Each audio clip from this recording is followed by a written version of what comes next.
Hello, beautiful people. Good morning and top of the week to you. It's yet another beautiful edition of the show Arise and Shine. You are welcome. It is that show where we engage you viewers in real-time discussions on current events, lifestyle topics, and societal issues. On the show, you get motivated, you get health tips, you get educated in our learning lab, you get to know more about fashion and style. There is always more to talk about on the show. I am your host, Mangam Sibor. We'll be right back in a bit.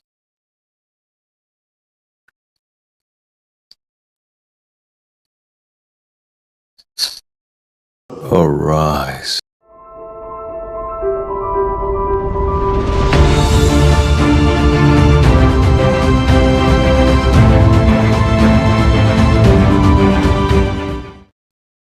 Welcome back. Now, if you are watching on Facebook, on YouTube, kindly share the link, and remember the comment section is always open for your contributions. And to get to us directly, we have our number on the screen. Before we get motivated this morning, well, I hope that you are doing well. The week is unfolding well for you. If not, you know we always bring you motivation that is going to top up your game. Now, ladies and gentlemen, before we get motivated, we have a topic of discussion that is going to get you engaged. Now, there's a video. When you watch that video, I'll now ask you a question. Let's watch the video. Listen, your friend's secret is not just for your spouse. You know, many times I watch videos where some couples say things like everything you tell them, they run off to spill to their spouses. Well, I'll get it if it's only for trivial stuff, but not when it's someone's trauma or private issues. You can't reduce other people's plight to what you laugh about in your pillow talk. See, I don't know about you, but my friend's secret is not just for my wife, and my wife's secret is not just for my friend, no matter how close we are. Now, don't get me wrong, I'm ridiculously close to my wife. In fact, I'm an open book. I'm so vulnerable, in fact. But she knows that there are specific things I can never tell her. Things like my friend's private problems, as long as they don't have a direct impact on her life. And so I owe my wife love and vulnerability, but I also owe my friend privacy and discretion. You see, this is a mantra I've always lived with, and it's a principle I've always upheld. Amy, if my friend shares something private with me, it would take Mossad, MI6, or even the CIA to get it out of me. And that's called fierce loyalty. That's what you owe your friends. People should be able to trust you with the intricate details of their lives without the fear of hearing it elsewhere. So, hey lovebirds, I hope this helps. Ireo. I know you do this video yes, sir. to talk down on anybody At all. or to bring the video down. At all. But I want to correct some few talk. Yes. We also talk for this video. It's all right. Now listen to me. Okay. I've been in marriage for almost 28 years. You are very correct. I'm talking to you out of experience. Yes, sir. For your marriage to work, okay. for the two partners, yes, sir. do not have any secret. You are very correct. If your friend is not comfortable with you to tell your wife any secret, yes, sir. may carry a secret go front. Very foul. For you to live long for marriage, okay. you don't need any secret at all. Anything where they tell me a secret, yes, sir. Now why they tell me I'll tell the person. You are very correct. I be woman rapper. Yes, sir. I know the year word. At all. I don't get secret. At all. Bible say the two will become one. Yes. Once the two become one, okay. anything where you tell me at all. Yes. Now wife, what my wife tell me for that, I must tell her. When I use that sense. I know you get any secret. If you want a healthy marriage, right. Tell your wife everything. Okay. Tell your husband everything. Talk to them. 12 now inside bedroom. When they play love for inside room, yes, now that time I will discuss that person. Then I'm gonna use the person they talk. When I use that mind wey get secret no dey last. At all. You must tell your partner everything. You are very correct, papi. Use your sense. Your sense. Your sense. All right, you have watched.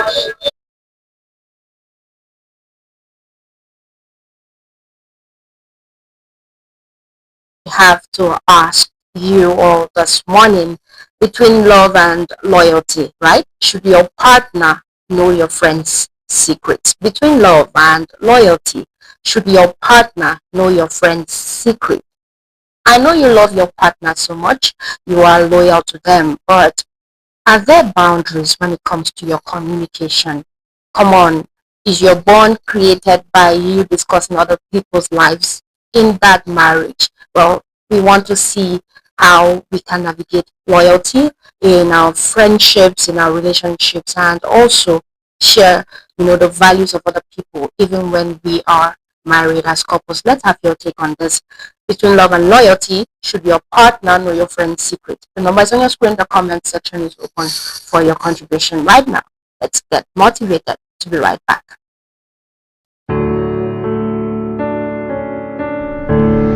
We are one, but apart.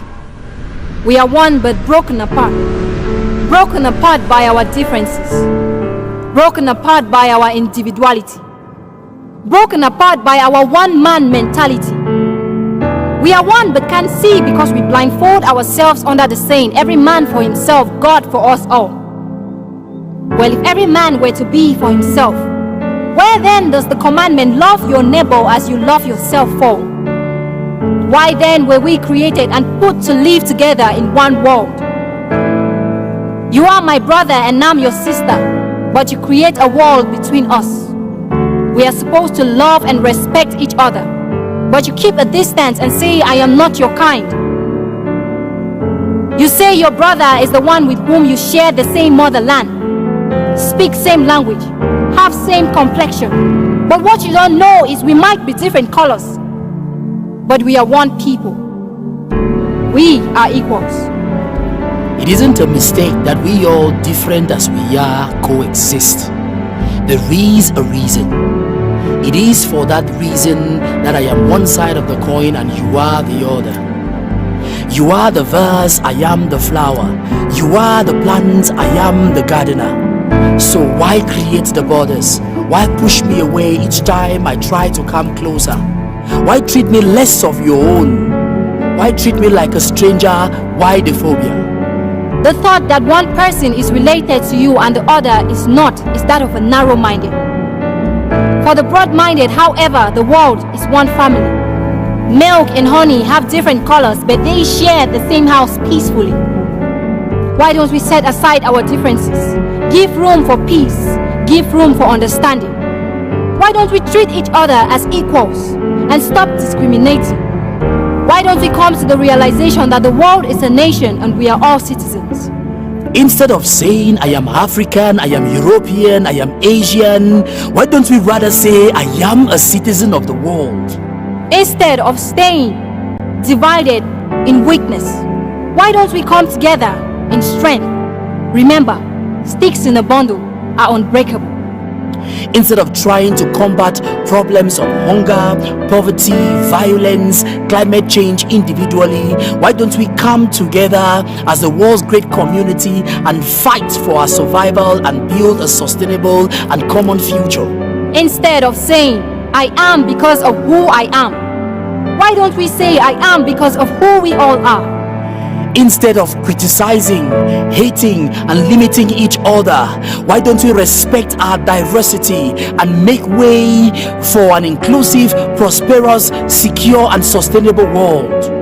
Instead of carrying the burden alone, why don't we give room for a partnership, share the responsibilities, and work towards global prosperity?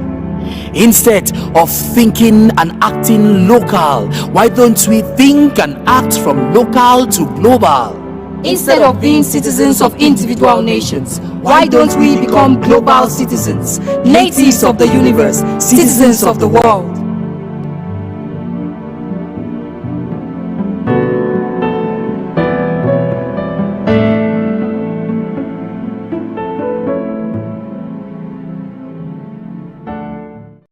Thank you very much, Motani and Cash Legacy, for that wonderful piece. We have heard, and trust me, we're going to do our best, especially those of us viewers of Ababa Television. Now, ladies and gentlemen, that was our motivational slot on the show Arise and Shine. Right now, we want to get to know what's making headlines within and without the country, Cameroon. And today, we have Annie Joyce, who is here as a journalist and a guest on the show to take on Arise News. Let's welcome her. Good morning, Joyce. Good morning, Sibel. How are you doing? I'm okay, and you? I'm very well. I love how you look this morning. Thank you so much. No, you got it. I don't look bad myself. It's different from you. You look good. Why not just tell me, okay, it's where you look good too? Oh, Sibel, you look so sorry. All right. You can help adjust your mic. Turn on your. Yeah, a long press will help us. Behind, yeah, yeah, you are getting there. You are getting there. Let me help. Is it on? Alright, ladies and gentlemen, I'm very sure that we are going to be greeting Annie Joyce again. It is okay. Okay, I'm going to help you. Don't look at me like that. Things like this happen, right? We want you to get Annie Joyce well, so we're going to be adjusting her mic. Alright. Always remember that's a topic of discussion. Between love and loyalty, should your partner know your friend's secrets? That's a topic of discussion. Remember, it's on your screen. The comment section is open. Between love and loyalty, between your partner and your friends, should your partner know your friend's secrets? And remember, there's a video that we will always put on screen so you get to watch and know the context from which we are coming from. Let's get back to Anna Joyce. Good morning, Joyce. Good morning, Sibel. How are you doing? I'm okay, and you? I'm very well. I said you look good the first time, and you told me I don't look bad myself. I'm so sorry, Sibel. You look awesome. Yes, I love it like that. Thank you very much. So you are here to tell us what's making headlines on the rise. Here I am. You have the moment. Okay. Hello, dear viewers of Abakwa Television. Welcome to the Arise News this morning. Where we'll be talking about headlines in and out of the country. So let's dive into it. Bamenda Police, Emmanuel Mbok, has dismissed the circulating claim of missing manhood after mob attack on a woman whose 10,000 francs fell and was picked by a man who says his manhood is missing. A fire outbreak has destroyed a residential house in Maltwin, Bengui, Omo division of the northwest region of Cameroon. No casualties have been reported so far. Oh, Jesus Christ! Two comedians by name Pap Amanda and Mr. Polycarp sustained serious injuries in an accident on Sunday evening at Melenda in Moyuka subdivision en route to shoot a new kid. A child was killed and several people injured when a truck rammed into several vehicles and motorbikes on Sunday evening. 10 taxis, 15 bikes and a bus suffered damages in the crash. The Bishop of the Catholic Diocese of Boya, Michael Bibi, said press freedom should not be reduced to a cliche, a slogan highlighted every year while the forms of expression still exist. President Paul Biya has extended the mandate of municipal councillors to February 2027. Cameroon's PM, Chief Dr. Dion Gute, is barred from leaving the country. President Paul Biya signed a series of decrees on May 4, 2026, reshaping Cameroon's electricity sector. NEO has officially been replaced by the Socadel, which is now established as a state-owned enterprise. Former Senate President Marcel Nate Njifeji will be buried on the 16th of May in Bangante, West Region. He died last month, barely a month after being removed from the helm of the Upper House of Parliament. And over to news out of the country. Julius Malema takes a stand against violence, targeting foreigners, especially Nigerians and Zimbabweans. Burkina Faso's transitional leader captain, Ibrahim Traoré, has handed over 776 pieces of heavy equipment to the military engineering corps to boost the road construction works. This crowns the edition of the Arise News. Thanks for staying tuned. Thank you very much, Annie Joyce, for bringing us what's making headlines. We are now informed. You're welcome. Right. This is the first time I'm having you on Arise and Shine, is it? Yes, it is. So how do you feel? Well, I feel awesome. It's a nice experience as a journalist. It's not my first time on camera. Okay. Yes. So you're not going to say that it's nice to finally sit next to me. Why? Who do you No, think you are? The famous host. Please, people should start booking her. right, Anne Joyce, thank you very much for coming to tell us what's making headlines. You're welcome. But you're not done for the day. So you take a break, and when I have Dr. Taro Quinji, Mrs. Schneider Williams, we all are going to have this conversation. Sure. Right? Alright. Topic of discussion. That's fine. Thank you very much. You're welcome.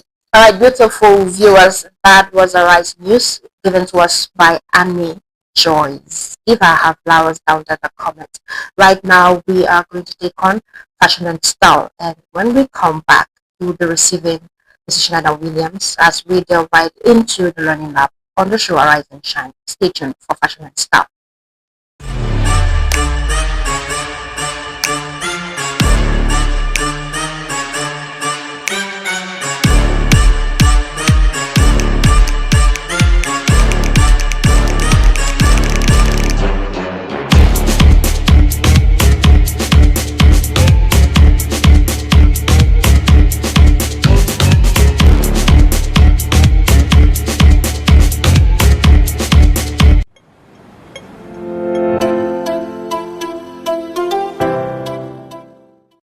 How should your dress shirt fit? There are 3 key things in my own book: the neck, the armhole, and the sleeve length. The rest of it is really up for grabs, is really arbitrary, and let me explain. For the neck, you should be able to fit no more than 1 finger between your neck and the shirt. For the armhole, it should be cut high enough that you can move around and raise your arm, and you have maximum range of motion without the shirt being pulled out of your trousers, as you can see. The third thing is the sleeve length. I turn to my side. The sleeve should be just long enough to cover your wrist bone right there. Just long enough to cover your wrist bone. That's it. These are the 3 canons in my book. The rest of it really is arbitrary, including how loose it should fit in the body is really up to you. Thank you, Prof.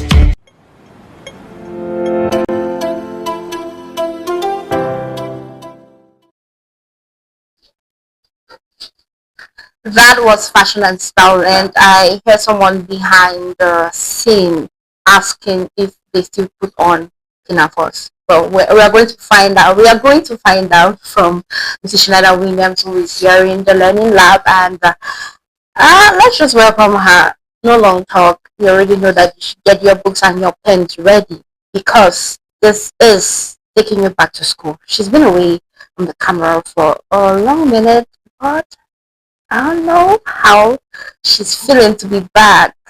I feel like she's going to give me one slap. All right, ladies and gentlemen, this is Schneider Williams. Good morning. Good morning, Sibyl. It's been a long minute and you look different. Different? Yes. I don't know. Like you're trying to steal my shine. You guys look at me. Do I look different? Tell me. Why should you as a guest be putting on colors that are overshadowing the host? People did not tell me now. I go big book for go learn the thing. Really? We just wear what we see. You understand? Now you know. Now you know. Don't do this again. Thank you for reminding me. Next time I'll wear a sharper color. I'm done with you. It's good to have you back. Thank you, Sibyl. It's good to be back. So would you allow your husband to put on pinafores? Yeah, it depends on what the pinafore. Then you know there's pinafore and there's pinafore. Tell us more. Yes, there's pinafore and there's pinafore. There's pinafore that somebody wears and the person looks his age, and there's another pinafore the person wears and the person looks 90. So I just think that fashion is how you put on what you put on and how it fits you. Okay. You can take something from the 70s even, and somebody wears it and he stands in front of you and looks so elegant. True. And then another person wears it and you're like, Ash. who really advise this Who one. advise you? Yeah, so fashion is really, to me, fashion is what fits. It's not about trends to me. It's about what fits. If it fits on you, you're good to go, you're clean. You're clean. Yeah. You're good to go. Right, thank you. That's the learning lab already. I give you this moment to say hello to our viewers, and then we are ready for the teachings. Okay, Sibyl. Yeah. Good morning, viewers of Abacon Television. I know, as usual, when you don't see me, you miss me so much. But your favorite girl is back. Okay. I know that Sibyl will feel a little bit jealous. It's okay. It's all right. It's okay. I know that you love me more than you love her, right? And it's so good to be back. And we are here again on the Learning Lab today to continue empowering ourselves, making ourselves better and better for the society and for the world at large. So today we are going to be looking a little bit on self-control. Self-control. Yeah, self-control is something, or is a virtue that every human being needs. As long as you live, as long as you breathe on this earth, self-control is very, very important. People will step on your toes. You will have routines you will need to follow. There are things you will have to do. There are places you will have to go. And most of the times, or sometimes, you don't do the things you want to do. You don't say the things you want to say. You don't go to the places you want to go to because you necessarily feel like or love going there. All those things take self-control. Because if you're not able to manage a lot of things about you, you're always going to find yourself in the wrong places, doing or saying the wrong things. So self-control is just that aspect of a human being where he is able to discipline his or herself to do the right thing at the right time, in the right place. Now, so there are a couple of things that we are going to be sorting out these days and talking particularly about some of the things you need to control, some of the things you need to master, some of the things you need to gain control over so that you can be able to do things right at the right place and at the right time. And number one is that you will have to master or control your mind. Master or control your mind. Now, the mind is the centrality of everything that the human being does. So, the mind, Dr. Breyer will surely know more about this. They are the ones who study the biology and all the like. But I know that for my hands to move, for example, impulses must have come from my mind.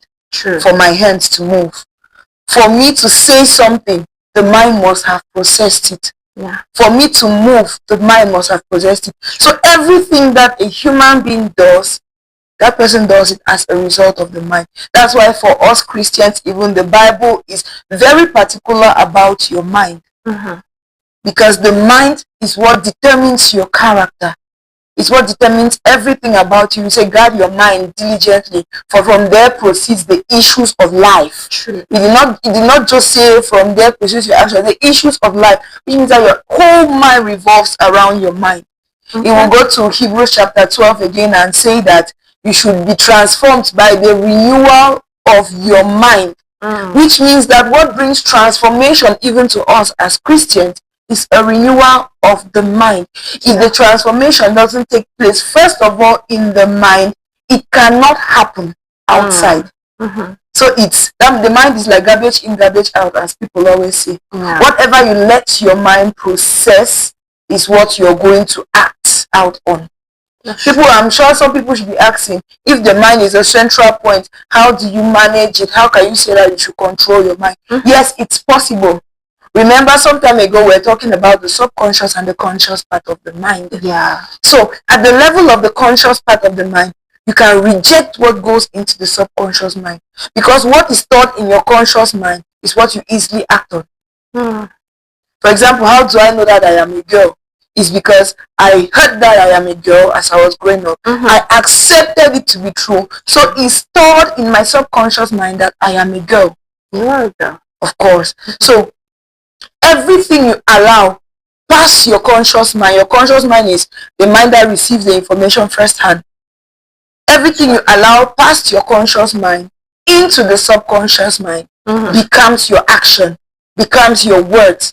Have you noticed that I usually say, nobody says a word by mistake. There is no such thing as an idle word or a coincidence, or I just said it, I don't know how I said it. Somewhere. Yes. Somehow you're not conscious of it. That's why that place is called the unconscious mind. You're not conscious of it, but you have meditated over those words. Yeah. You have thought over them.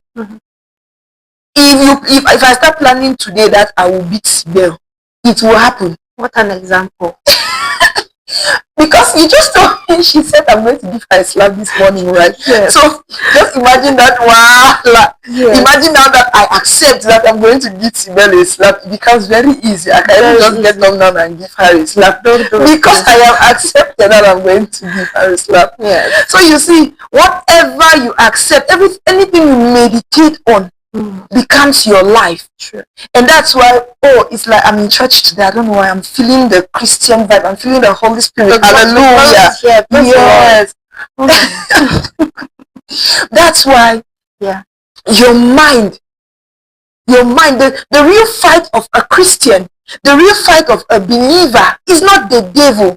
I was discussing this with my husband the other day. We said everybody blames the devil. Everybody is blaming the devil. We are in church firing the devil every day. But our problem is not actually the devil. Our problem is what we have accepted to be true in our minds. Christians don't have spiritual problems. They have mind problems. They do. We do. If you accept that a witch can attack you, the witch will attack you. Very well. But if I keep meditating every day that I cannot be attacked, a witch cannot approach me, it's not possible for it to come, because your mind is like a magnet. It attracts what you meditate on. Wow. You get the point, my people. Let me talk to you. I'm getting so emotional about this thing I'm saying right now. But I hope that we understand the point I'm trying to bring out. You have to be careful with your meditation. Be careful with your thoughts. Discipline them. Control your mind. Take charge. You have to take possession over your mind. Every word you're speaking to somebody and you say, I didn't know. Trust me, you meditated on it, whether you are agreeing or not. I always tell people, I'm very aware of everything I say. That's why if you call me even after 3 days and you say you said this, if I have to apologize, I'll first tell you, yes, I meant it. This is why I said it. But after reasoning with you, I'm wrong. I'm sorry. But who said I didn't mean it? I meant it. Why? Because I have practiced how to control my mind. I know what I nurture. So I know what I say. I know why I say it. And I know when I say it. If I choose not to talk here for the next 3 days, I will not talk. So even my speech, I know what I am saying when I'm saying it. It's an art, and it has helped me so much in life. It don't shift me from problems, right? Because I own my shit and I don't talk when I don't need to talk. So you must master your mind. You must have a full mastery of your mind. Don't let anything in you don't want to stay in. If you see that it's going to cause you problems someday, take it out. You, a young man walking on the road, you see a short skirt, turn your eyes immediately. Your eye no get boundary, you go see them. But if you start processing the thoughts after seeing, before you know, you'll be raping one girl somewhere, or you'll be taking that girl to your house under blue bulb. Ouch. Because you meditated on it. It's okay to see a fine girl and say, oh, this girl is fine. That's okay. But when you start thinking beyond the fine and you want to start seeing how she looks inside, that's where lust comes in. And that's why the Bible again says that temptation comes when we are led by our own desires. So what most of us call temptation is not temptation. It's a desire. Yes. Just seeing something is not temptation. Say, the girl tempts me. That girl is not tempting you. It's your desire that is tempting you. So you have to control your mind to make sure that you let the right things get into your mind. When the right things get into your mind, you speak the right things. You act the right things. I always tell people, when you see that kind of thing, move up to the girl. It will save you. Tell her, mommy, you're fine. It's okay. Saying it already to her, it releases some pressure within you. Yeah. So we must learn to harness this mind. Should I shout? I allow them. Or you okay? You allowed it already. So you must learn to control this thing called the mind. You must put it under subjection. You must put it under your discipline. You must cause the mind. You know, the mind is like a baby. Yes. Yes. And what you give a baby, what you tell a baby constantly, what you show the baby constantly, is what the baby will begin to do. Mm-hmm. My young child who is 2 years, he has gotten to that age now where anything you're doing, he's imitating. Okay. When you stand and make like this, you come and stand near you also and make like this. So you see, while he's doing it, he's processing it, and it is getting into his mind gradually until it becomes a habit. Then one of the things that some of those sometimes is that we confuse our minds. What do I mean by that? You don't have a particular pattern of thinking. You don't have a particular pattern you put in yourself. I'm not saying you should be rigid, but I'm saying that you should have a way that you do things in such a way that even if you have to change it, it's going to call for a consistent move again to change it. Yeah. There is the story of this woman. I think I read it in a Christian literature book somewhere. They said this woman so confessed that she was not going to die, that she was sick. She suffered for years and started begging death to come.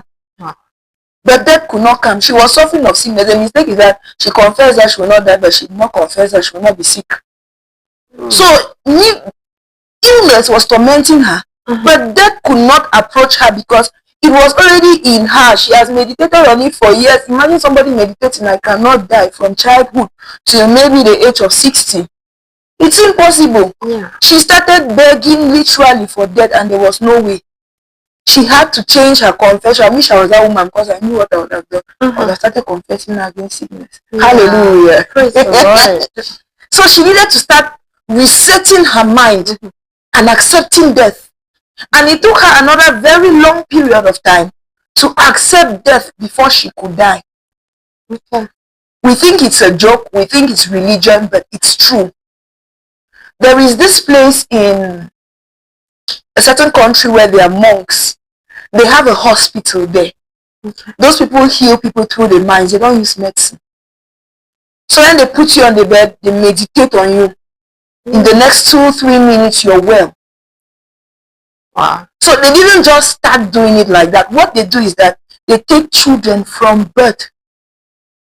They start building you in, and they lock you in one place. All you do is meditate. They build them in meditation for years, so their minds are so focused on particular things. True.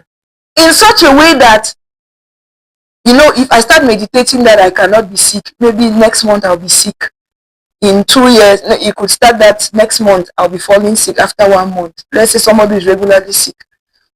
When I continue meditating, I start falling sick maybe after 6 months. You continue to discover that 1 year you have not fallen sick. Before you know it, the doctors have lost money.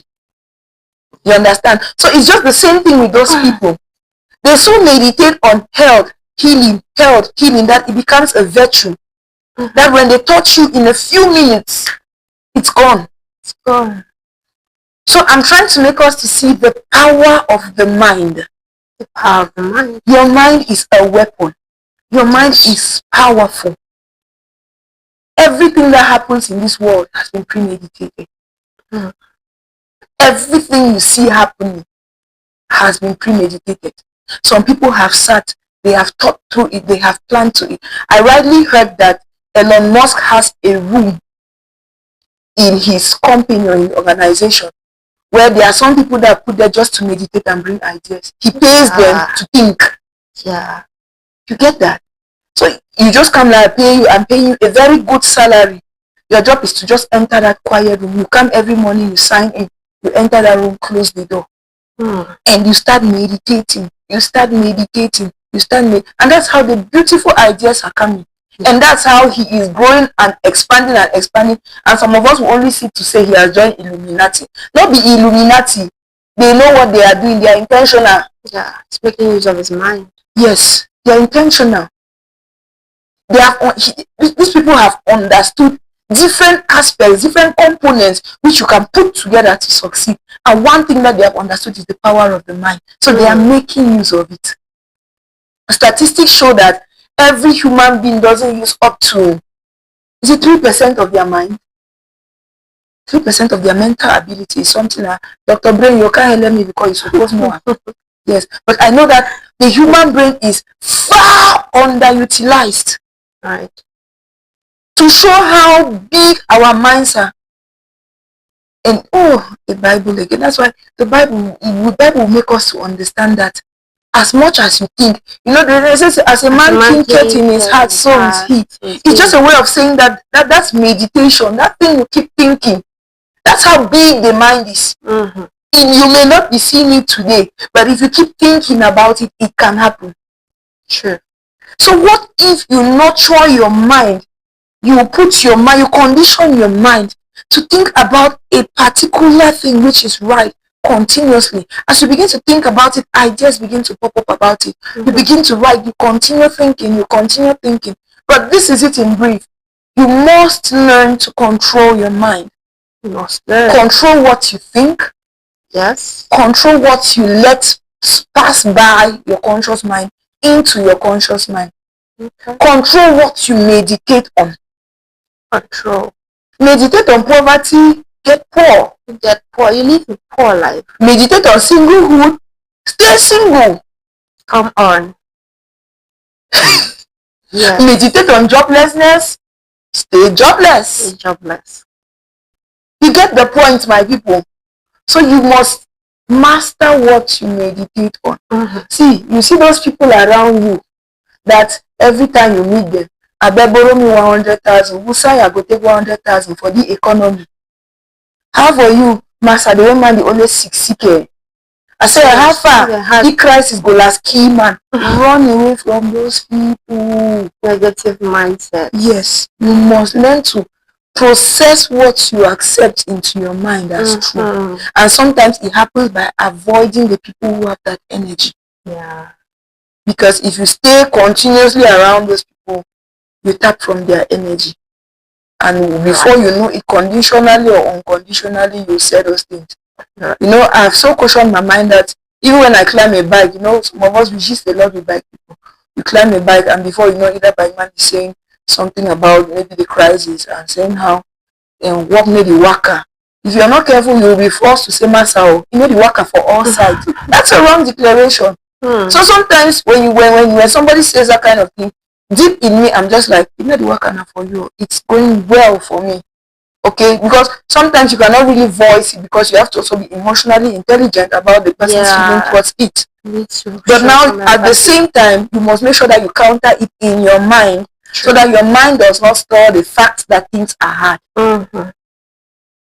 So, ladies and gentlemen, fellow viewers of Abakwa Television, I was hoping to talk more today, but this mind thing, it don't ginger me and we have dwelt on it. Yeah. And I'm sure that if I stay longer, Sibel is a good girl. She really cannot do No, she's not going to give me. Since you understand and you insist on ending here, it's fine.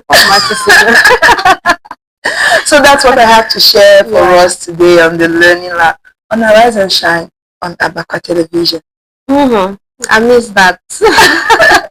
Thank you very much, Mrs. Shana Williams. I mean, that has been a spiritual message today, educative, spiritual, and I am very sure that most of the people watching, their convictions have been enhanced and they now understand the power of their mind. Please give Mrs. Shana Williams her flowers down there in the comments. Well, actually, no, when she comes, she's not going yet, but she'll be off screen for a bit.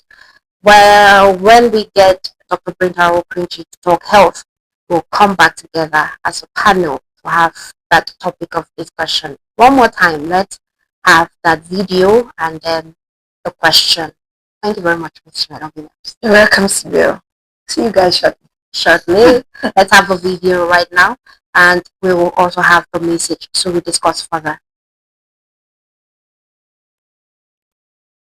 Listen, your friend's secret is not just for your spouse. Many times I watch videos where some couples say things like everything you tell them, they run off to spill to their spouses. Well, I'll get it if it's only for trivial stuff, but not when it's someone's trauma or private issues. You can't reduce other people's plight to what you laugh about in your pillow talk. See, I don't know about you, but my friend's secret is not just for my wife, and my wife's secret is not just for my friend, no matter how close we are. Now, don't get me wrong, I'm ridiculously close to my wife. In fact, I'm an open book. I'm so vulnerable, in fact. But she knows that there are specific things I can never tell her. Things like my friend's private problems, as long as they don't have a direct impact on her life. And so I owe my wife love and vulnerability, but I also owe my friend privacy and discretion. You see, this is a mantra I've always lived with, and it's a principle I've always upheld. Amy, if my friend shares something private with me, it would take Mossad, MI6, or even the CIA to get it out of me. And that's called fierce loyalty. That's what you owe your friends. People should be able to trust you with the intricate details of their lives without the fear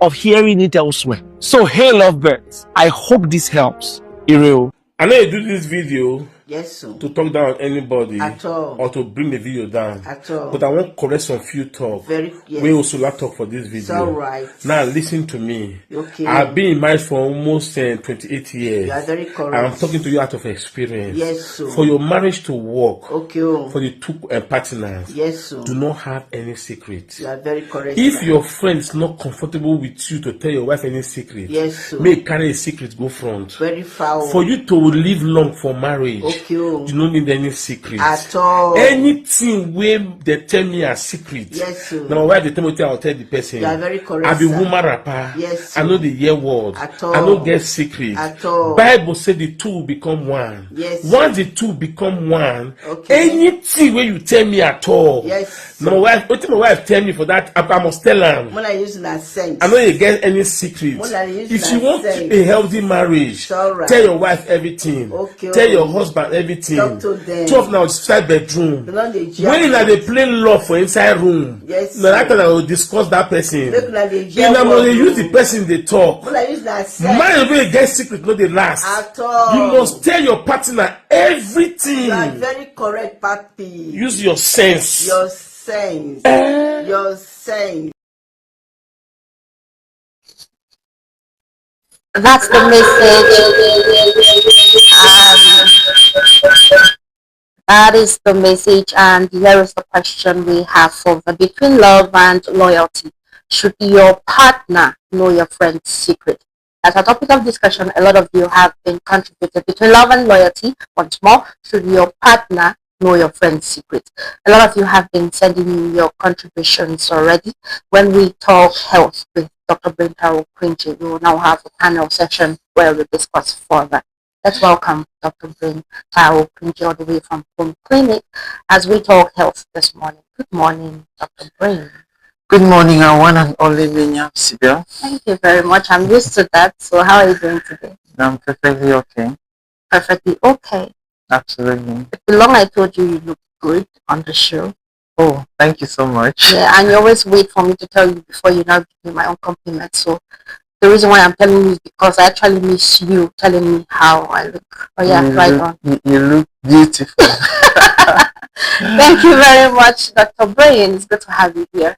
Thank you too, Sibyl. Okay, we have a lot of questions scripted down for you today. We are talking about diabetic emergencies, right? Exactly. Okay, so what are the main acute complications of diabetes and why are they considered medical emergencies? But before you answer that, say hello to our viewers. All right, once more, I want to again appreciate you all for always watching, asking questions, which keeps us on track, especially when it comes to educating you about your health. And we want to keep thanking Abakwa Television for the amazing work they are doing, and of course, Miriam Sibyl and Arise and Shine. Thank you. So we are really appreciative of what you're doing. Thank you. So concerning today's discussion about diabetic emergencies, it's quite a critical thing because it kills a lot. Okay. And principally, I'm going to handle two key things here: too high sugar and too low sugar. Mm-hmm. Yes, when we talk about diabetes, like we're talking about it the last time, it's all about sugar being so high in your body that it's problematic. Okay. But this group of patients always have what we call emergencies. And emergencies are things that can kill them. In fact, the word emergency simply means that if not addressed properly, it can lead to serious complication, and death is one of, in fact, it's the fatal outcome that we don't want to have. Okay. So the complications we're discussing today will be too high and too low of blood sugar. Okay, you have some pictures that will be displayed? Oh, well, yeah, there are some pictures, but mostly will be written. Okay. Yes, but eventually when you see people who die, of course, one of the causes could be diabetes. Okay. As a matter of fact, in Cameroon as of 2023, as reported by the World Health Organization, more than 38% of the national mortality comes from non-communicable disease, amongst which diabetes and high blood pressure is predominant. Okay. So it means that if we have a 100,000 deaths in Cameroon, nationally, 38,000 of them is from non-communicable disease, and diabetes and hypertension is contributing.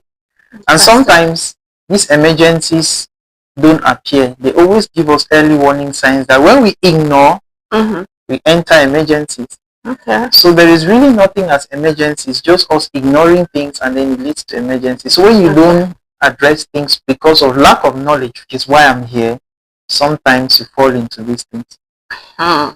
Okay. Now I would like that we have the picture on screen for a minute. All right, so right on the screen, let everybody go through. Yes. Just be reading.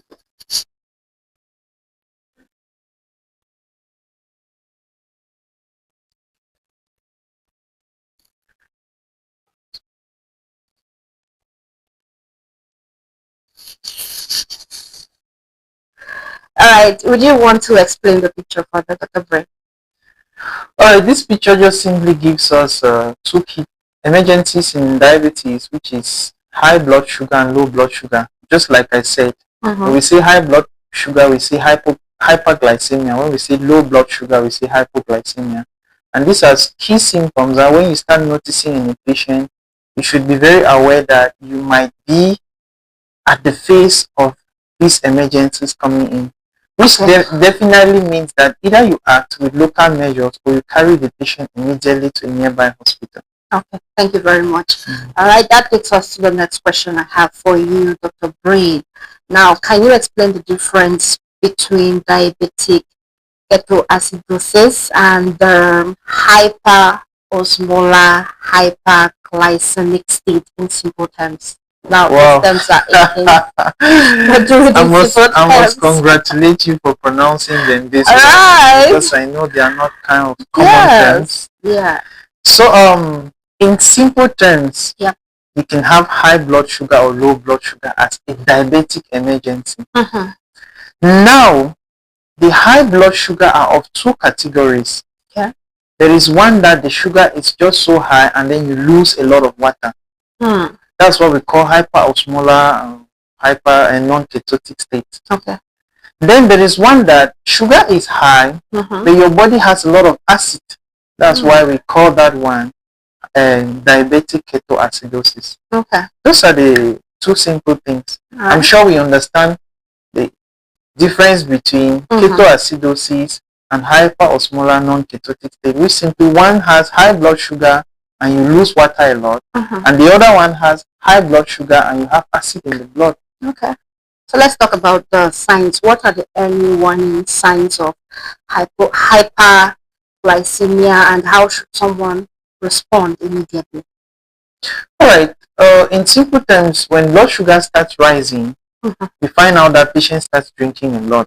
Right? The blood is too concentrated with sugar, so they tend to want to drink. At the same time, they tend to want to eat a lot too, because the blood sugar is high, but the cells that need this sugar to feed on are not receiving it. Why? Because they lack that key, which is supposed to open the door for blood sugar to go in so that the cells eat. But since the cells are not eating, they keep telling you you're hungry, you're hungry. So they tend to begin to eat.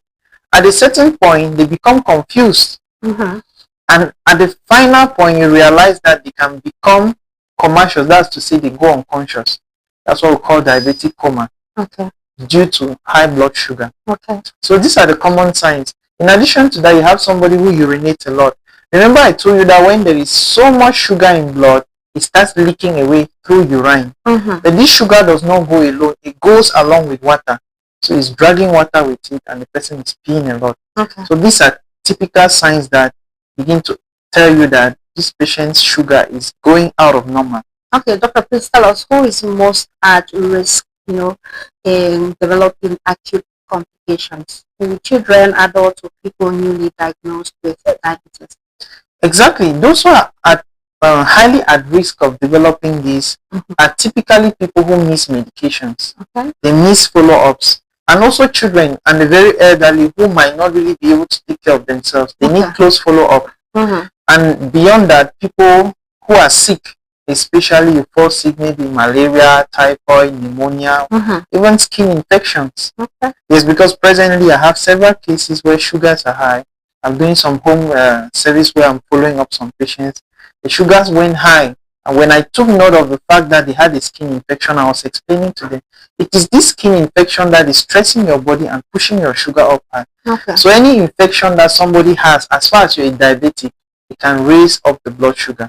Wow. So these are the kind of people that are typically at risk of having these emergencies, either the high or the low. Okay. So what are the mistakes? What common mistakes in diabetes management, can lead to emergencies? All right. Thank you very much for that question. Like I said earlier, sometimes patients become they take pills for so long because this is a chronic disease. They take pills for so long that they begin to feel like they are fed up, they are tired of this, they refuse taking them. So when a patient misses medication, you see that there is a risk of the sugar going up without control because these medications are meant to control them. When you see a patient who does not care about their lifestyle, they just eat about anything. Because when you eat things that increases your blood sugar, we call it high glycemic index food. What do you expect? The sugar goes up. So we want that we want people who are diabetic not to consume foods because they see others consuming. We want them to be more conscious. But when you're careless, you easily fall into this category of people. So typically, people who miss medication, people who are careless about their lifestyle, and of course, people who need regular follow-ups with their physicians. We encourage diabetics and high blood pressure patients, even if you feel okay, don't miss your rendezvous because clinicians can easily catch early warning signs of certain things. And when they do, they can resolve it and you don't get into emergencies. So that is what, especially in the context of Africa where children and elderly may never have close follow-ups, these are people that are also very highly likely at risk of falling into this. Why? Because they don't have people that can monitor them closely. All right. Thank you very much for telling us. Now we know. Well, how can infections or illness trigger sudden complications in people living with diabetes? All right, thank you for that question. This is more of a question that requires me to explain the mechanisms of action. Yeah, but I'll try to keep it simple. When you have an infection, for instance, let's say malaria. This malaria that is troubling you might make you feel like, for instance, on one hand, you don't want to eat. You lose appetite. It's common that when people have infections, they lose appetite. If you lose appetite, what happens to you? You don't eat, your body is not receiving sugar. Even the sugar that was present in your body can possibly begin to drop because it is going out. And when it drops too low, you have the low blood sugar. At the same time, when this same malaria has affected you, your body becomes stressed. You have fevers and the rest. And when your body is stressed, one of the things, it releases stress chemicals, which we call them stress hormones. These chemicals that is releasing have the potential of making blood sugar go up as well. Why? Because when you are stressed, for instance, your body is like, no, we need more sugar so that you can handle this stress. Stress demands energy. So your body has to mobilize all the energy. But by trying to mobilize this energy, it enters the bloodstream, but your body is unable to use it. So it keeps rising. So either ways, malaria, typhoid fever, pneumonia, or whatever infection can cause your body to have extremely high sugar or low sugar, depending on the circumstance. That is how these things can cause you to have emergencies. Okay, let's talk about the role of the family, right? How should family members or caregivers do if someone with diabetes become unconscious or confused? It happens, right? It does happen. One of the things about unconsciousness or confusion is that people at that level are already at the extreme. Let's say one of the severe state. Typically for that of low blood sugar, you can just go unconscious. Wow. It's like your system goes off. There's no energy, so there's nothing to power you, so you go off. Okay. Now for that which is for high blood sugar, when the sugar is too high, one of the things is that you can start with confusion, and when you're confused, that's where it's a little bit slow for high blood sugar, but for low, it's so fast. Yeah. So when sugar is getting high, you progressively become confused, and then you can go into unconsciousness. But at this state of unconsciousness or confusion, caregivers should avoid doing the home management, carry the patient to the hospital so that they can restore this patient's state before you do anything. And one of the things you should avoid is giving them something to eat. They may choke and everything goes down into the windpipe, which is the lungs. And that's another severe situation where to rescue somebody from it while they are diabetic is very difficult. So avoid giving them food and rush them to the hospital. Those are two key things. Or even water, avoid giving anything by mouth and take them to the hospital as soon as possible. Nice. Thank you very much, Doctor. So in low resource settings, what practical steps can people take to prevent these complications you have mentioned? Thank you very much. One of the limitations and one of the reasons why people die a lot from diabetes is because these early warning signs go unnoticed. And ignorance, like I said, people don't really know the cardinal signs or things that are like announcing signs. And like I told you, when somebody's stress is increasing a lot, they are peeing a lot, they are becoming confused, those are key things that should tell you that something is going on that is not right. They are at risk of having these emergencies if they don't have it already. So these are things that if people know in low resource setting, they can act right before it becomes a problem. So it means that emergencies really in medicine cannot be avoided, can be avoided if we know the early warning signs. Once these signs go unnoticed, that's when you fall into emergencies. So by knowing some of these signs in low resource settings, caregivers or patients can already start suspecting that they should be finding themselves a healthcare professional for advice or do some certain things. For instance, somebody who misses meals, misses medication, your sugar might have the tendency of going high. You miss medication, nothing to control it. You miss meals, on the other hand, your sugar can go low because you need something to maintain the sugar. It's not like you just stay away from food. Diabetics have the way they eat. They need energy as well. So, missing meals, going without medication, you begin to notice some things on you. Maybe you're becoming confused, your eyes are blurry, you're feeling that faces are turning around. If you miss the meal, make sure you eat. It could just be a sign that your sugar is going low. If you're somebody who is missing medication and then you begin to feel tired, you feel that you pee a lot, you're always hungry, you drink a lot, your sugar might be going up. Go back to your medication and look for your clinician to follow you up. And then finally, we encourage people to always have self-monitoring devices, which is the glucose monitoring machine. This machine is very important because you can do it yourself or your caregiver can do it for you. It's always good to check to see if your sugar is okay or not. And when you check them, it's good to monitor them by writing it down. So that once you see the progress of your sugar and you see the things that you do that make them alter, it could be high or low, you can be more conscious when it comes to taking decisions about your health. So in low resource settings, having the right knowledge is important. In low resource setting, having these small machines that can help you monitor your sugar is important. And of course, notifying your doctor or healthcare provider as soon as possible is also important. Okay. Thank you very much. It's been wonderful. It's been an amazing session. Overall, what's that key message you have for all of our viewers concerning this particular issue? All right. High blood sugar and low blood sugar are emergencies. And every diabetic patient is at risk of having these emergencies. But if you identify the early warning signs, you can save them from these emergencies and consequently the ultimate complication, which is death. So beware that missing meals is wrong, beware that missing medications is wrong, and beware that missing your appointment is wrong.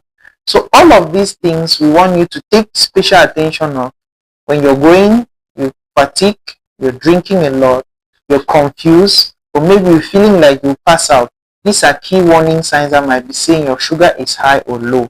If you're a caregiver, make sure if your patient misses a meal, give the meal. If you're a caregiver and somebody is getting confused and urinating a lot, make sure you check their blood sugar and notify their doctors as soon as possible. Overall, I want you to understand that a lot of deaths happen today because of non-communicable disease. But if we can all work hand in glove, we can be able to curb down this percentage, which stands at 38%. And I believe that this is not only an issue of these patients, it's also an issue of caregivers and also an issue of everyone, because we have to beware of how we live to prevent ourselves from getting this non-communicable disease.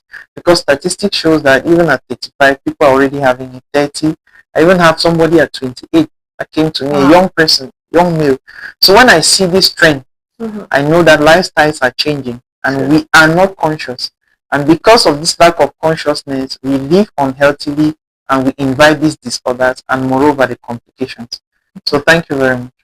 Thank you very much, Dr. Brain. And ladies and gentlemen, that is where we call it done on our health session today with Dr. Brain. Thank you. Remember, for further questions, if you have any doubt, you can always contact Dr. Brain, right? Absolutely. Share them.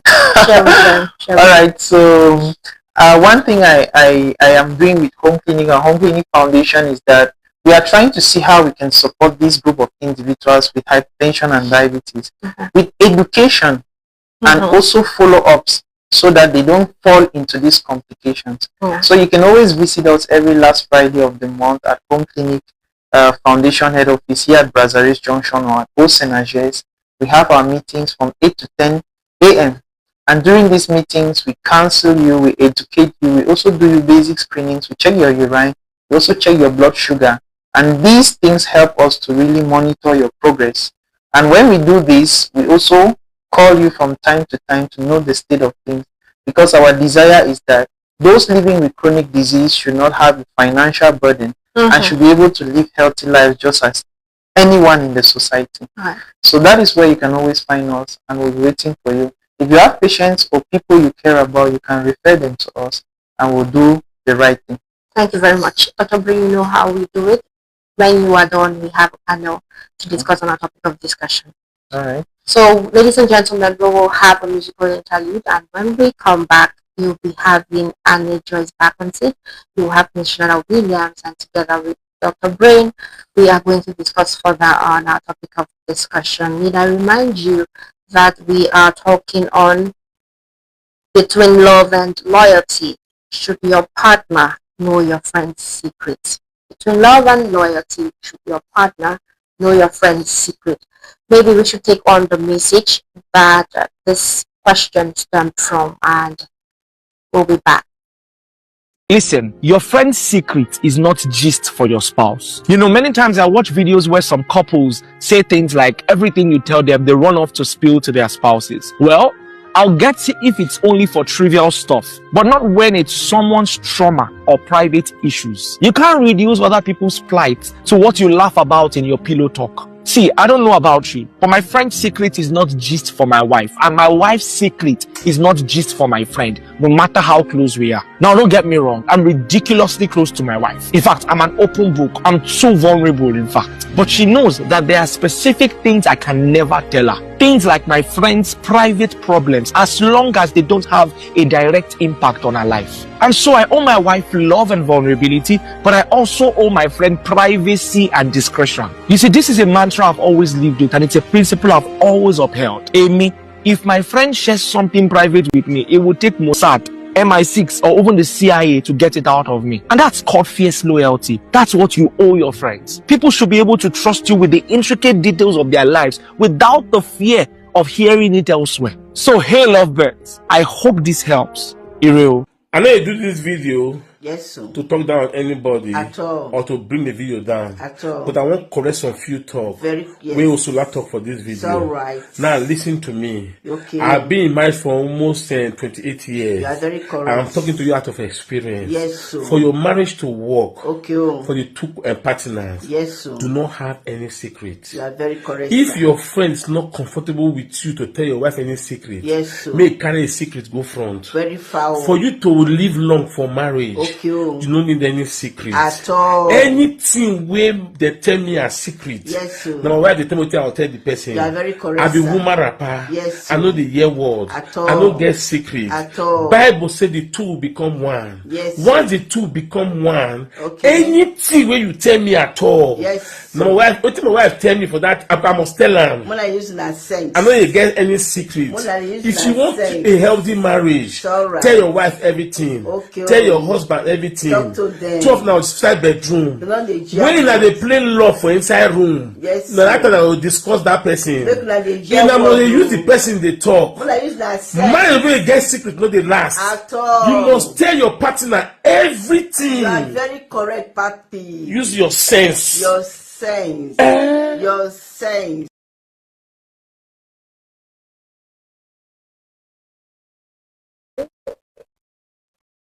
Now, welcome back.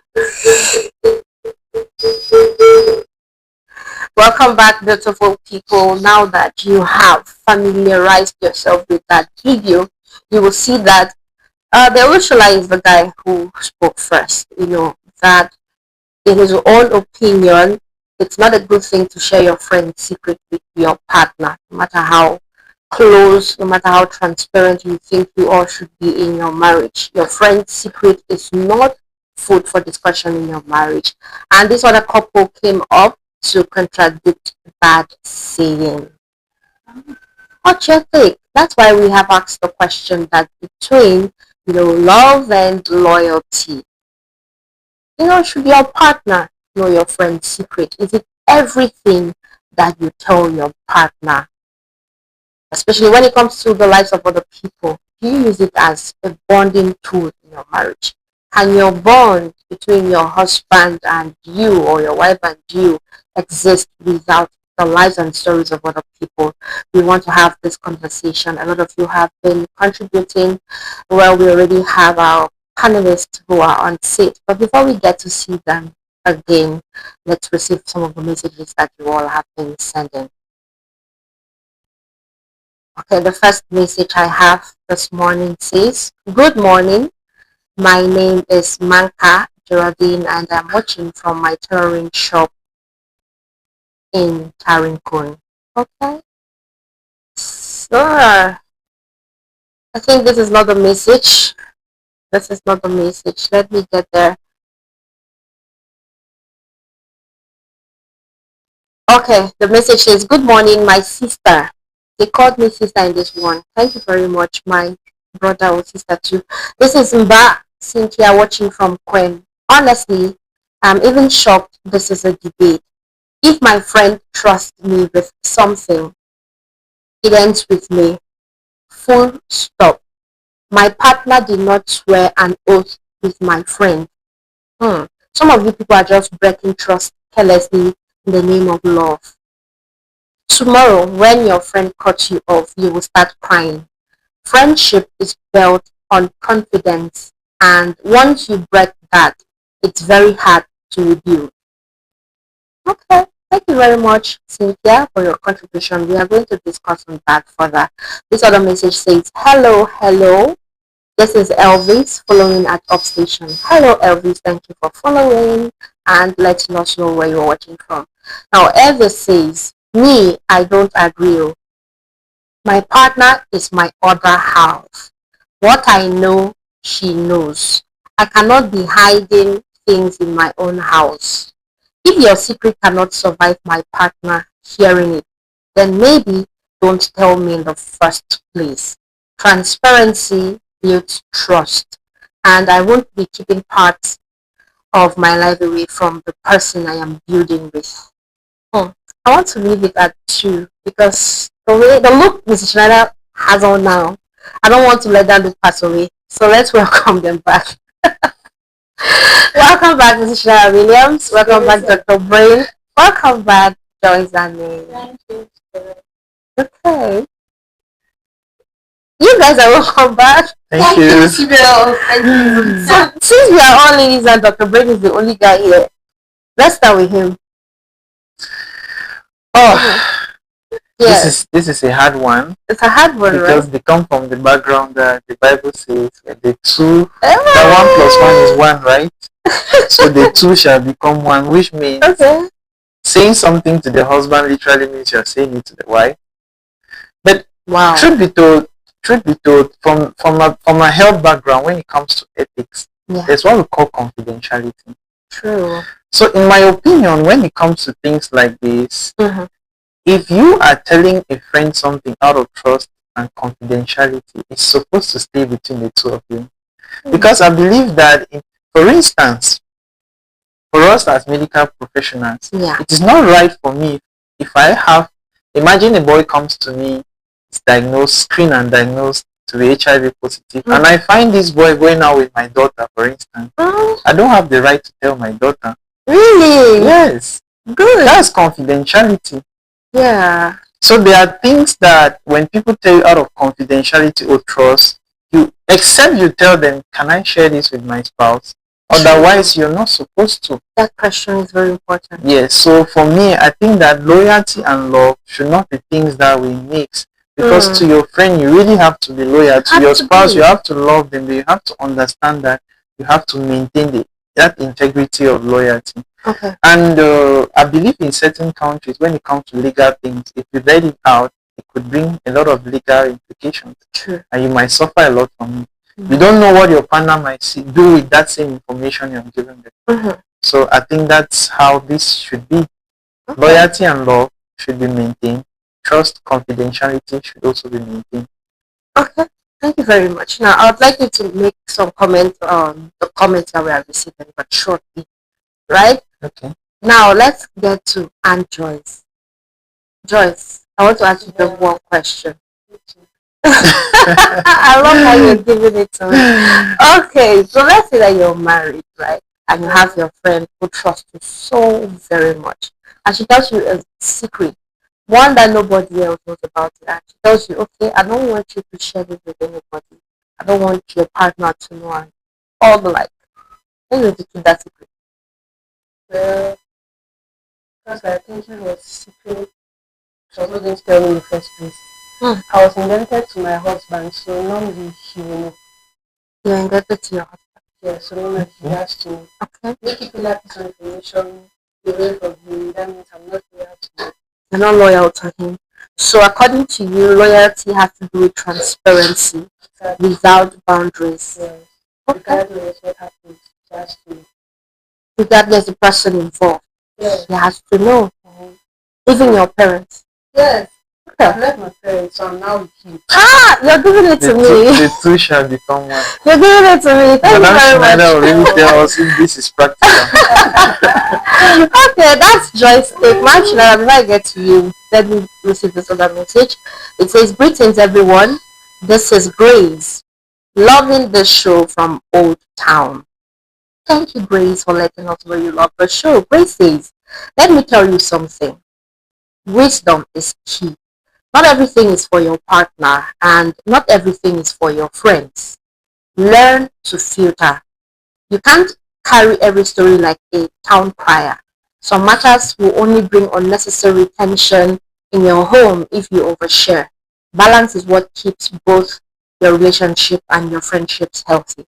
Okay. This is wise. I think so. What do you think, Mrs. Shana Williams? Anyway, now I'm standing on two sides of the coin, and I'm on that side first where I support Dr. Tara, because if you get it from a professional point of view, which is very clear. Now, as a counselor, if I have somebody in the office for counseling, I am under that oath at that point in time.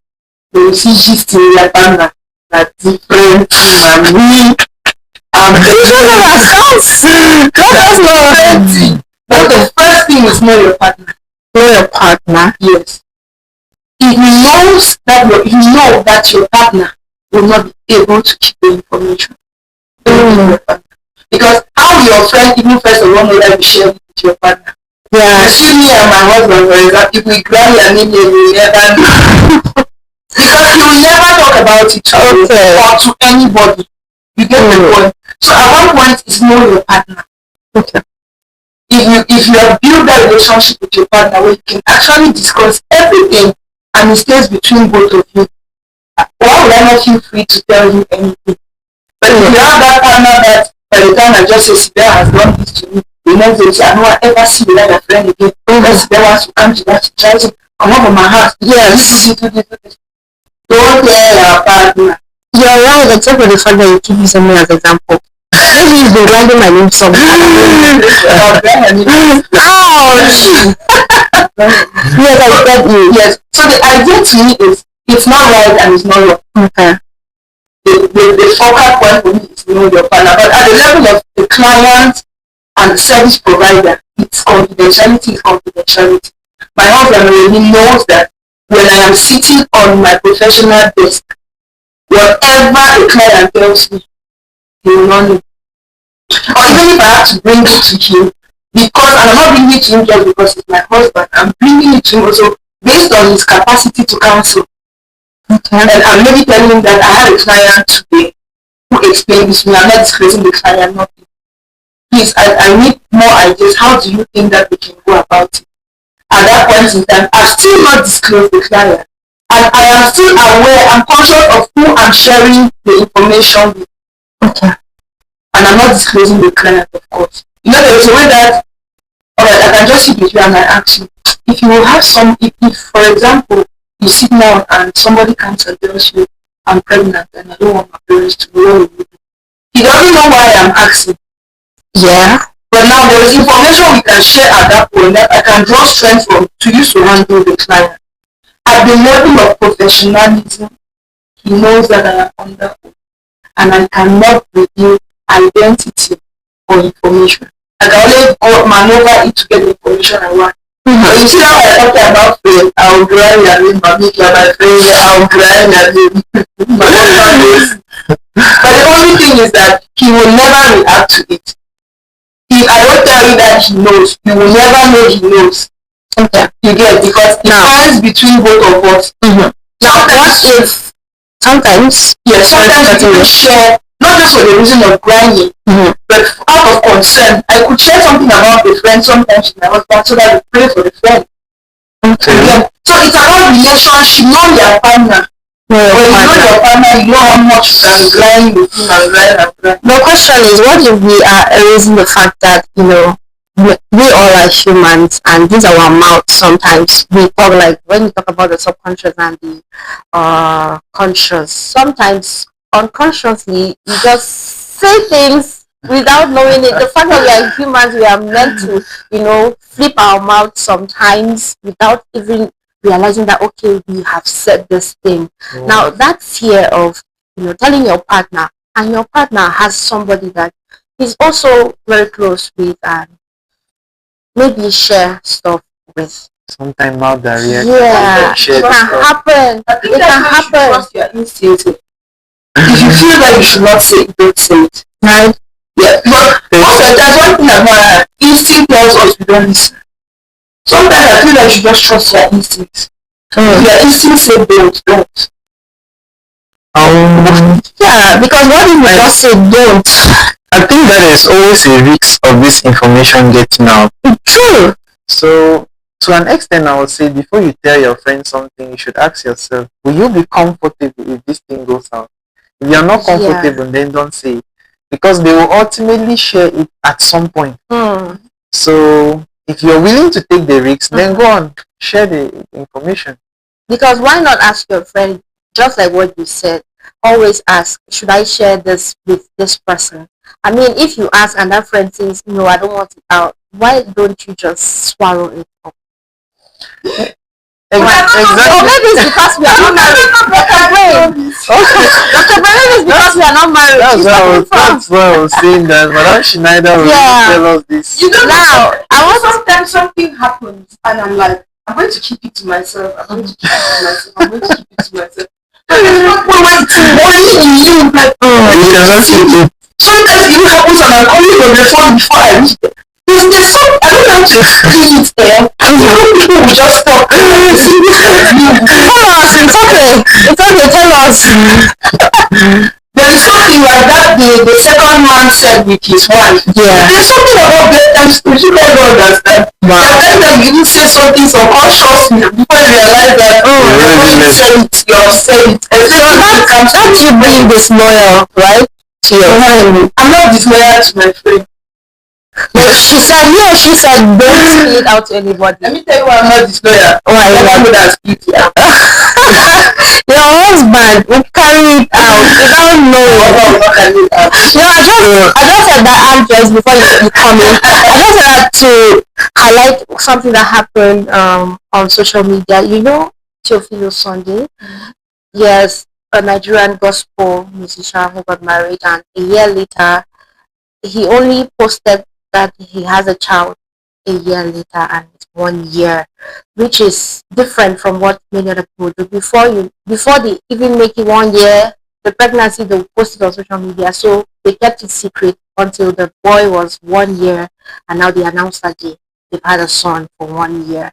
And someone came under the post and said, she having a sibling who is a doctor, she already knew that the wife was pregnant. Now that comment went sour on social media. Many people said that, that doctor of hers, that doctor's sibling of hers should be jailed because they planned that they would not share it. They would keep it confidential until they're ready to announce that they have a child. And that goes around this thing about sharing information that you do not have the right to share. If someone has not permitted you to share that information and you share it, there are legal consequences. Of course. Like what you said. At that point in time, that person is under the code of ethics of the health personnel. Okay.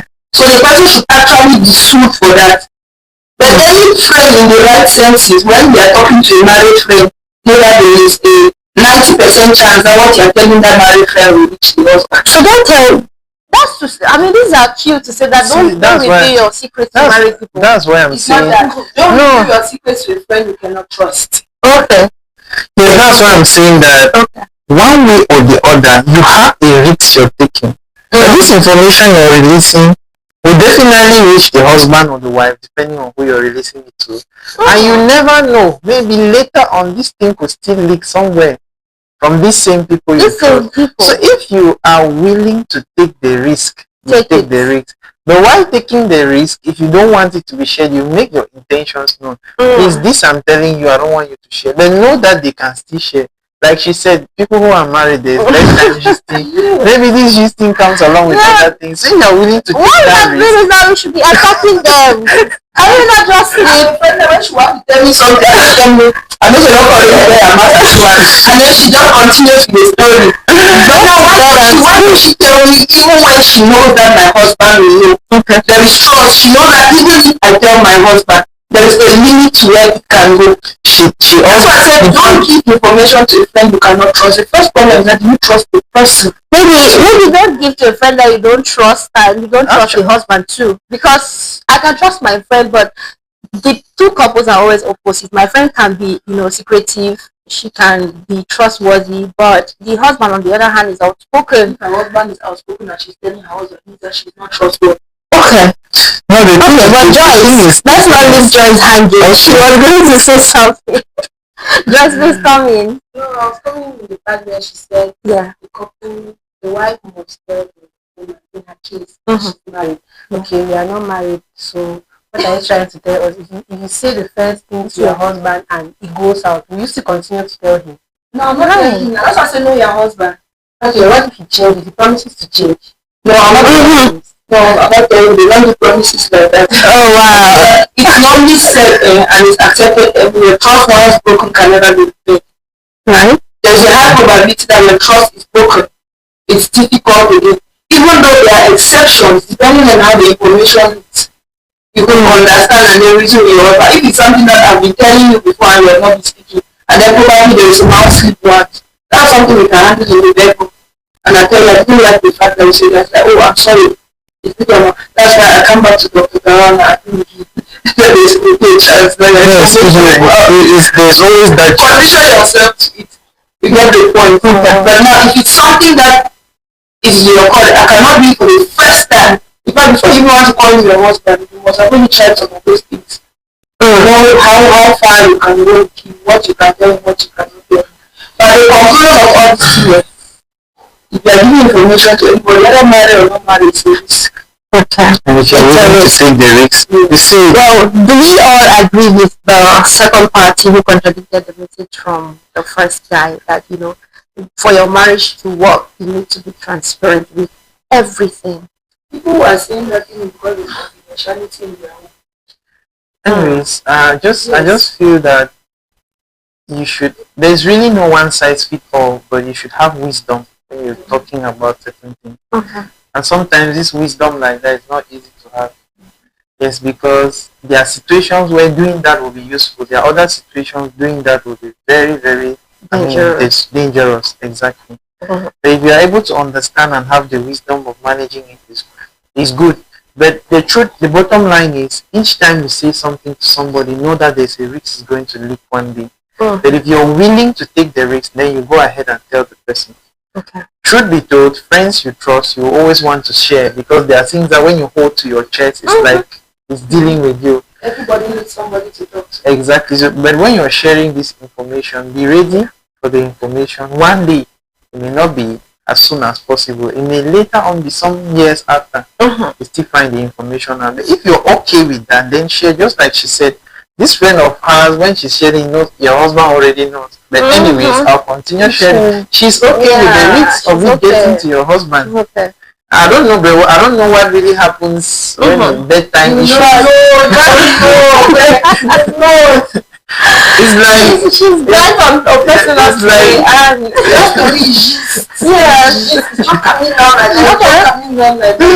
let's solve this problem of gisting a lover. You know, it has caused a lot of problem that many people seem to undermine.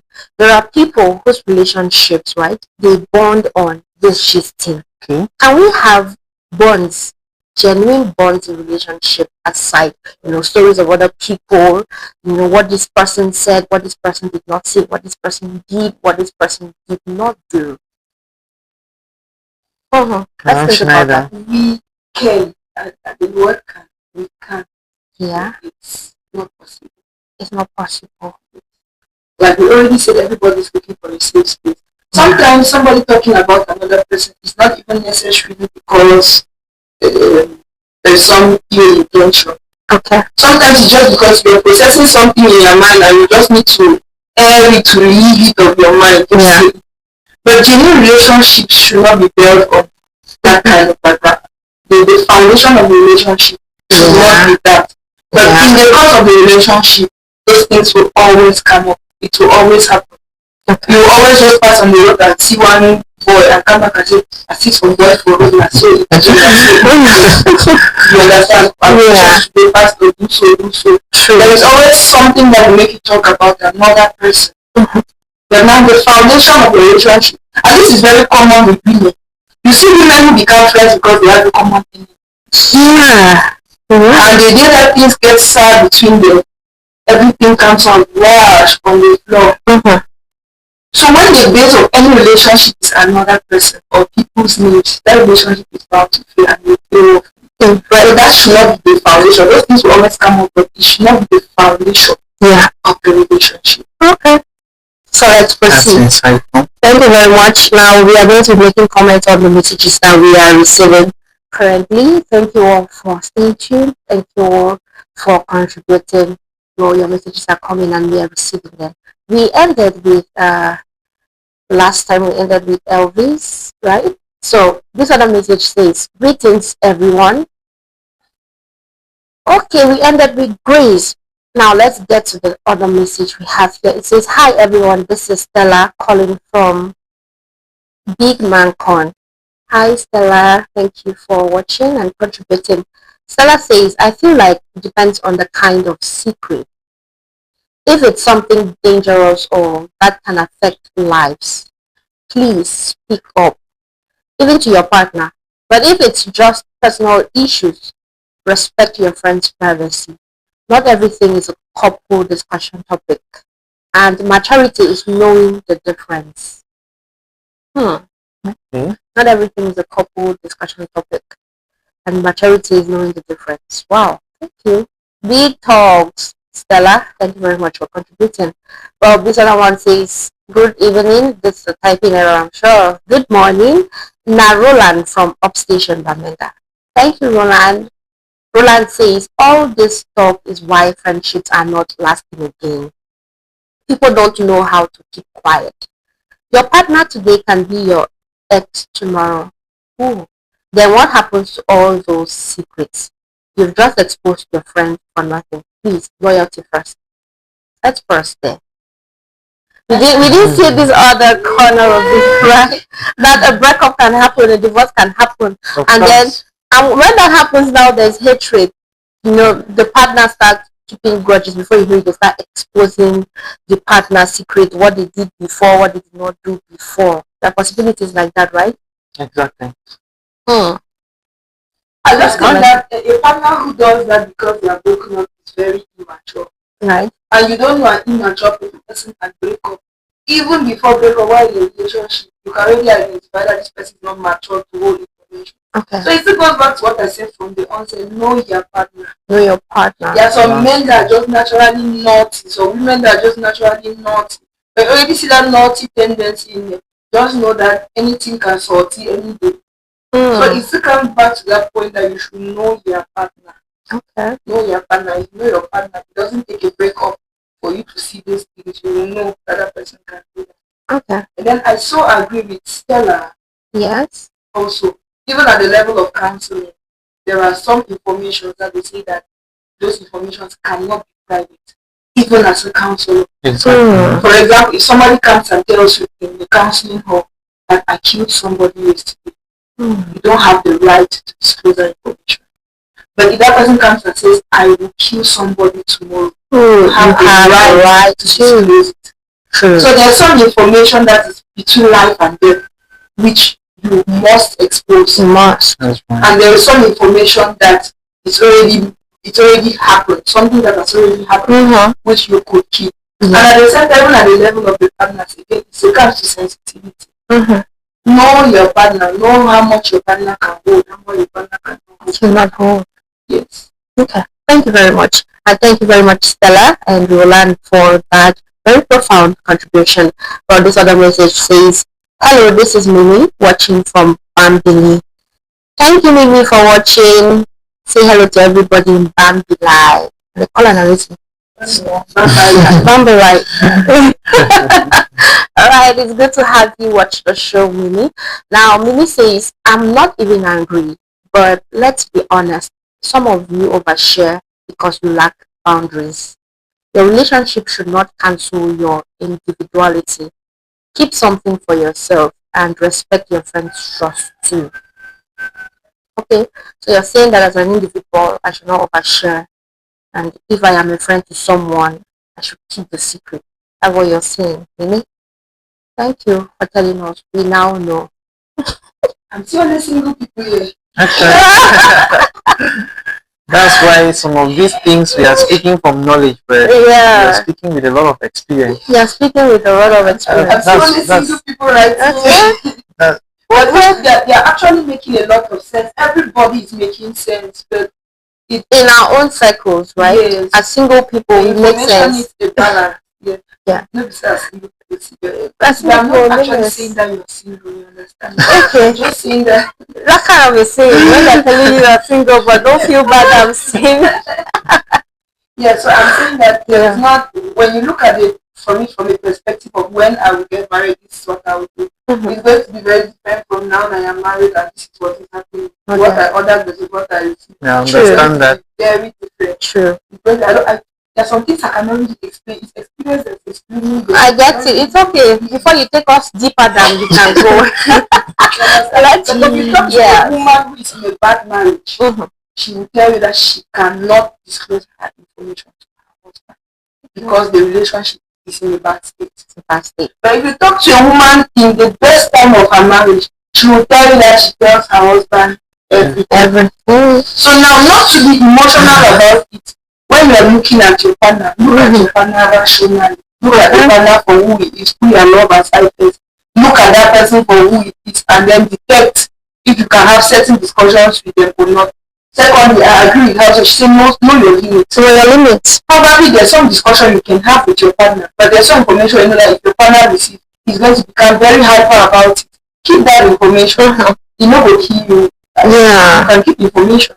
You can. It's really way to make your partner restrict you from that person and some things that you do. I've seen a lot of cases like that. Where a woman will just, by a slip of tongue, say one thing about her friend. Yeah. And the next minute, husband says, I never want to see you with that woman. Yeah, that's a negative influence. And then it's quite that when the woman comes around, the husband's countenance towards her changes. The behavior changes. So you just have to know how much of information your partner can take. And of course, if you can keep the information away from your partner, it's okay. It's not right, it's not wrong. If you can best practice, keep the information from your husband. Someone will cry. I don't trust you. Yeah, you want to say something? No, until you're married, you don't understand. Oh, I got it. Yeah, I'm reminded again of how single I am. I'm just saying this because sometimes we can say some things now, but when it comes to the practice of it, like she said, what you order versus what you receive, you might realize that maybe during those bedtime, certain chains are broken, certain things are let loose. Those. So okay. A lot of things when I was single, I was saying, I will do this, I will do this. You will not do this, you will not do that. See you now. Okay. Right. Thank you very much. It's been a wonderful episode so far, and we are closely coming to an end. One last message, and we'll be saying our bye as well. This other message now says, hi, my name is Judith from Carrington. Hi, Judith. Thank you for watching. Judith says, I am actually annoyed listening to some people. Okay, calm down. Calm down, Bumpy. Now, you cannot betray your friend and call it love. That's not love. That's lack of integrity. This is the tone that Judith is writing this message. I want to take it again, that tone. I'm actually annoyed listening to some people. You cannot betray your friend and call it love. That's not love. That's lack of integrity. If you can't keep secrets, don't collect them. Simple. Okay, Judith. Thank you. Judy get anger issues. If you can't keep secret, Joyce, don't collect them. What do you do now? Okay, you can keep secrets. Well, but we're just saying that if you cannot keep, don't collect. But now the question we should be asking is, why will you tell me now? Yes. If you know that I cannot keep, don't tell me. Judy, don't. So now one thing I also realized is that everybody is looking at it in the lens of information that has already been. Yes, when I look at the messages now, everybody is looking at it in the lens of information that has already been. Because if the information is not there, you will not see lack of you will not see lack of trust, you will not see lack of so as long as you don't hear it elsewhere, the trust remains. Okay. The whole thing is that there will always be an elsewhere. The elsewhere could just be the husband. But the fact is that it should not come back to you. Yeah. Yes. And you know, there is a way that an information is received. There's a way that it's passed out. Exactly. The way the person and the versions might not be the same. The versions might not be the same. I'm sure that's where problems always come from. They stem from when information leaked out. You know, they are not just angry that it leaked out. They are angry at the manner in which it went out. You know, the impression that has given other people about you and stuff. So we should mind how we, give out the information that we have received. If we received information A, if at all you must send it out, it should be that A. Joyce don't go market for go buy it. Joyce don't go Queen market for go buy black beans. Yes. Joyce don't go Queen market pass for backside for that other side. Yes. Black beans for some mommy. You get it. The information is just increasing. Don't add insult. And that information sometimes is always used to an advantage of somebody. You get it. Some people can take secrets and use it to their advantage. Their advantage. Yes. Or give some others to use it for certain advantages. And I think that sometimes some people get angry because of motive. Yeah, the motive behind it. Behind you, repeating it to another person. Yeah. It can also trigger a lot of tension. But all in all, if your friend gives you information and says, please, I don't want this information, please respect that. Yeah, it won't kill. And friends, before you give out information, tell them whether they should release it or not. Especially for the married people. Mm-hmm. Make sure you emphasize. And also ask if you, the receiver, should also ask. Yes, it should be both ways. Somebody might not, but you should ask if this is okay for me to tell my husband, my spouse. Let me put it like that. No woman will ask that. Why you say just woman? If you reach this house, oh my goodness. Reality check. No woman will actually. No woman except that it's very sensitive. Yes, sometimes very sensitive information. Yes, because I've experienced it even in my friends. When you give me some information that is very sensitive, I can tell you that I want to share with my husband so that we pray about it, for example. Then I'm taking your permission because I understand how sensitive the information you're giving me. Let me small just here and there. Alright, thank you very much, Mrs. Schneider Williams. Thank you, Annie Jones. Thank you, Dr. Okunje. Before we finally say our advice, I would like to have your last words on this topic of discussion. I want to say a special thank you to Judith, to Mimi, to Roland, to Stella, to Grace. A lot of you came up today, to Elvis, and then to Mba Cynthia, who called me sister. So I'm adding sister to my name. Thank you very much for contributing on today's episode of the show. Well, let's hear your last words now. And Joyce. Well, my last word is know what you say to who. Yes, with that I think you know what to say to who, and then the kind of information you pass out, you know who to say it to. Okay. Thank you. Nice. Thank you very much, Joyce, for coming on the show. Yes. Mrs. Schneider Williams. Alright, I think for me, you can't risk it. If you can't risk it, don't say it. Reality check. You know what discussing. Make peace with make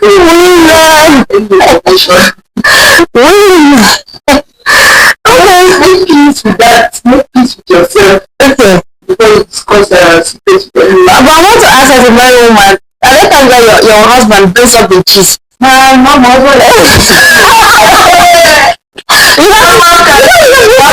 you know the woman that will carry the cheese and slap it, you know, one man can cheese. Sometimes like the family first. Okay, my juice now, my juice. Headlines. The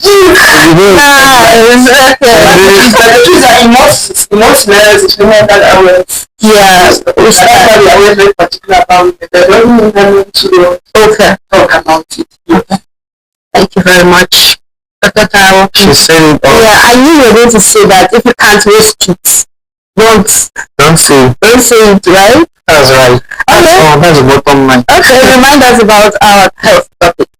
Oh, alright. Thank you very much again, Cindy, for this opportunity.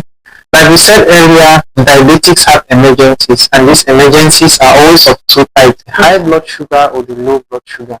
But these emergencies don't just happen. They have early warning signs. Yeah. If you can be able to identify them and act rightly, you can prevent people from getting the fatal outcome, which is most of the time coma and death.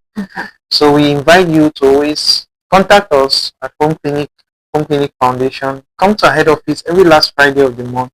Receive education and also free follow-up visits for your patients. Thank you all so much. Thank you for coming on today's episode of the show. It's been amazing with Annie Joyce, who took us on headlines, Arise News, and we've had Mrs. Shara Williams in the Learning Lab. We've had Dr. Brintaro who talk to us about our health, and I have been your host, Mayam Sibo. Remember, the show Rise and Shine is that show where we always engage you viewers in real-time discussions on current events, lifestyle topics, and societal news. Today has been amazing. So until next time, choose Abakwa Television. Bye. Help me say bye, guys. Bye. Arise.